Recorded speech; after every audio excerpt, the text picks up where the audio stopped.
ഇന്നൊരു ചക്ക വറ്റിച്ചതിൻ്റെ റെസിപ്പി ആയിട്ടാണ് വന്നിരിക്കുന്നത്. തയ്യാറാക്കുന്നത് എങ്ങനെയെന്ന് നോക്കാം.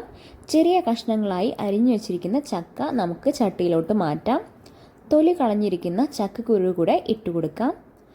ആവശ്യത്തിന് മഞ്ഞൾപ്പൊടി കൂടെ ചേർത്ത് കൊടുക്കാം. ഞാനിവിടെ മുളക് പൊടി ഒട്ടും തന്നെ ചേർക്കുന്നില്ല. അല്പം ഉപ്പ്.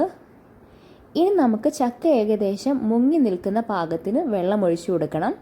നിങ്ങൾക്ക് വേണമെങ്കിൽ ഇത് കുക്കറിൽ തയ്യാറാക്കാം. കുക്കറിൽ തയ്യാറാക്കുമ്പോൾ ഒരു വിസിലിൽ തന്നെ നമുക്കിത് വേവിച്ചെടുക്കാവുന്നതാണ്. ഇനി നമുക്ക് ചക്കയൊന്ന് വേവിച്ചെടുക്കാം. തേങ്ങയുടെ അരപ്പ് നമുക്ക് തയ്യാറാക്കണം. അതിന് ഞാനിവിടെ അരമുറി തേങ്ങ എടുത്തിട്ടുണ്ട്. അതിലേക്ക് 5-6 വെളുത്തുള്ളി ചേർത്തിട്ടുണ്ട്. ഒരു ചെറിയ ചുവന്നുള്ളി, 3 പച്ചമുളക്, എരിവിന് പാകത്തിനാണ്. അല്പം നല്ല ജീരകം. നല്ല ജീരകത്തിൻ്റെ ടേസ്റ്റ് ഇഷ്ടമില്ലെങ്കിൽ നിങ്ങൾക്ക് സ്കിപ്പ് ചെയ്യാം. അല്പം പെരിഞ്ചീരകം, മഞ്ഞൾപ്പൊടി എന്നിവ ചേർത്തിട്ട് നമുക്കിതൊന്ന് അരച്ചെടുക്കാം.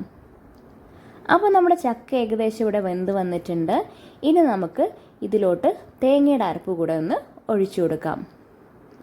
തേങ്ങയുടെ അരപ്പ് ഞാൻ നല്ല കട്ടിയിലാണ് അരച്ചെടുത്തിരിക്കുന്നത്. നന്നായി ഒന്ന് ഇളക്കി നമുക്ക് യോജിപ്പിച്ചു കൊടുക്കാം. ശേഷം ഇതൊന്ന് അല്പം നേരം നമുക്ക് വറ്റിക്കാൻ വേണ്ടി വയ്ക്കാം.